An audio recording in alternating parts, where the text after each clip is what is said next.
আজকালকার জেনারেশন কিরকম হয়েছে জানেন?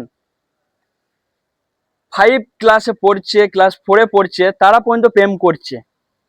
বুঝতে পারলেন? তাদের বয়সটা কত, কিন্তু তারা বলছে এখনকার যে ধোকার ব্যাপারটাও তারা জানে। ব্রেকআপ, ধোকা, এই কথাগুলো 4-5 ক্লাসের ছেলেমেয়েরা এই কথাগুলো বলছে। তাহলে জেনারেশনটা কত দূরে, কি পরিমাণে এসে পড়েছে, বুঝতে পারছেন তো? হ্যাঁ ভাই, এখন মন দিয়ে পড়াশোনা কর, ঠিক আছে? পড়াশোনা কর, ভালো মানুষের মতো মানুষ হ, একে অপরকে রেসপেক্ট করা শিখো। বাবা মা যেটা বলছে, এত কষ্ট করে পরিশ্রম করে পড়াচ্ছে, এখন তুমি পড়ছো না। হ্যাঁ, তোমার কাছে যখন পয়সা থাকবে না বা টাকা থাকবে, একটা জিনিস যখন টাকা রোজগার করবে তুমি, তখন তুমি বুঝবে টাকার গুরুত্বটা করতো, যে বাবা বলেছিল পড়তে, কিন্তু তুমি পড়াশোনা করোনি।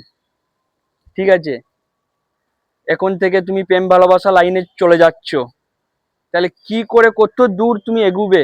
আগে আগে জেনারেশনে ছেলেমেয়েরা কিভাবে আগে উঠবে, পড়াশোনা করবে।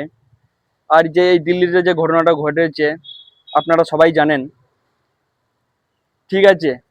দিল্লির ব্যাপারটা, যে ছাত্র সংসদ ছেলেরা, তারা বেকার, পড়াশোনা করে এত টাকা খরচা করার পর তারা কিছু চাকরি ফাকরি কিচ্ছু পাচ্ছে না।